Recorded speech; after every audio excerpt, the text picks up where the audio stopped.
Hello, my name is Kyle Walker, and I am doing my presentation on real life discipleship, building churches that make disciples. And this is a model of Jim Putman. The first thing we want to do is define what discipleship is. Based off of Jim Putman, discipleship is helping another believer take next steps in following Jesus with a strong focus on multiplying disciples who can, in turn, disciple others. So basically, we want to work on taking the next steps in our relationship with Christ. We've got the surface level of who Jesus is, what a relationship is, what it's like to live like Christ, and then making that stronger, and then also then multiplying that with gaining or teaching more disciples. So that's a very good definition of what discipleship is and what a disciple is. The next thing is what discipleship is and what discipleship is not, based off of Jim Putman's model. Discipleship is a relational life on life process. Discipleship is not a program or a series of classes. So basically, discipleship is a relational. It is a one-on-one or a small group setting of where you're working with these people or this person, going through their life and how they're building their relationship, but also learning and growing yourself. This is not a series of classes or assignments that you just give somebody and you just say, "Hey, learn this," and they're on their own. Putman stresses that true spiritual growth happens in the context of authentic relationships where believers learn to follow Christ together.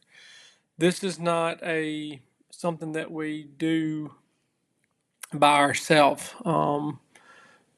It is very important to make sure that we are growing with the Lord individually, but discipleship is about growing together and working to grow as a group, as and fellowship with each other and keep each other accountable. All right, and then the three key things about discipleship. Discipleship is about intentional engagement, accountability, and modeling Christ-like behavior. First thing, intentional engagement is purposely investing time and energy in another person's spiritual growth rather than waiting for growth to happen naturally. So, like, this is very, like I said, like the definition says, intentional. We want to make sure that we are looking for ways to grow and not just hoping that it happens naturally. Next thing, accountability. Helping a disciple take responsibility for following Christ and growing spiritually by providing guidance, encouragement, and correction as needed. Following this person's life and making sure that they're doing the things that they need to do and correcting when needed. And then modeling Christ-like behavior. Demonstrating authentic Christian faith through daily actions, decisions, and attitudes so the disciple sees faith lived out, not just taught. So it's kind of going back to what Jesus was saying when he was in his teachings. The Jewish culture, they knew what the word said, but they didn't live it out. And that's what we're trying to do. We want to have a life that that models what a Christian is. We want to not only say what needs to be done, but also live out what needs to be done. To go into more depth in these three categories or these three key points. The first one, intentional engagement. I gave you the definition earlier, but just kind of break that down more. I got 5 points here. Building consistent relational rhythms, meeting regularly for conversation, which is Bible study, prayer, or just life discussions. The next thing is asking thoughtful, open-ended questions to understand spiritual needs, struggles, and growth areas. So basically, having those open-ended questions where you can discuss what's going on in life and what you're studying in Scripture and where you're struggling at and where you need to grow. Being proactive, making sure that we're looking for the opportunities to guide, encourage, or challenge the disciple rather than reacting to circumstances. So, like when you see this, when you're building a relationship with this person that you're discipling, we are looking for ways for that person to grow, not just waiting to see what they do and then go from there. Integrating discipleship into daily life, not just formal sessions, sharing meals, hobbies, or experiences together.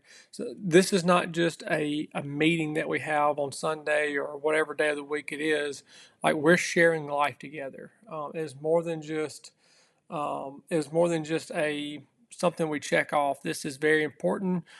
This is a relationship with Christ, but also a relationship with Christ with each other. We want to be able to grow with each other in life. And then recognizing that engagement is relational, not transactional. Focus is on the person, not just teaching content.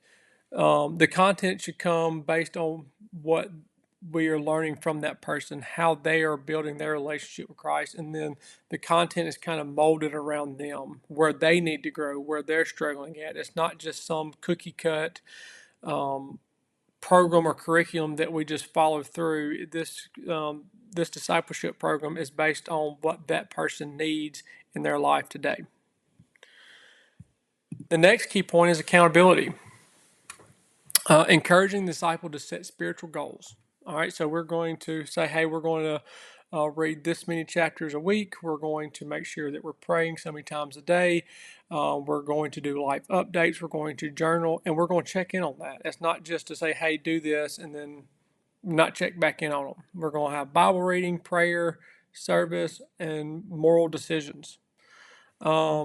Meeting consistently to check progress, celebrate growth, and discuss struggles. Consistency is key.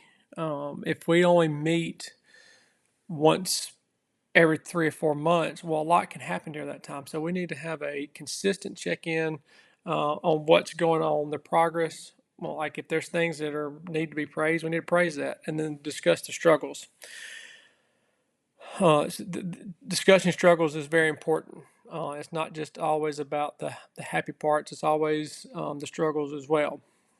Creating a safe space for honest confession and discussion of challenges without fear of judgment. This is a safe place. This is something that we can talk about, and you don't have to worry about me spreading the information, and also like without judgment, because we've all been there.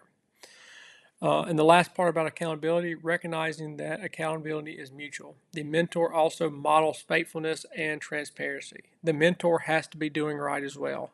It can't be just something that we're telling you to do and then the mentor is doing their own thing. They have to model what Christ is. And then going into the next thing, modeling Christ-like behavior. We got to live consistently with biblical values at work, school, or at home, or wherever your daily life is. We got to help others, showing humility and putting others' needs before personal preference, responding with patience, forgiveness, and love.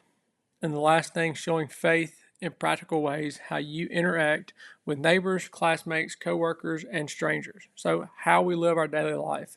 If we're not modeling what we're preaching, and then our words are void, they don't mean anything. And so it is very important that not only is the person being discipled living it out, but also the person doing the discipling. And then the last thing, just want to just kind of run back through all of these things that we mentioned. The definition of discipleship is helping another believer take next steps in following Jesus with a strong focus on multiplying disciples who can in turn disciple others. And then just the 3 key points: intentional engagement. It was just purposely investing time and energy in disciple spiritual growth through consistent relational and proactive interactions. Accountability, guiding and supporting a disciple and taking responsibility for their spiritual growth.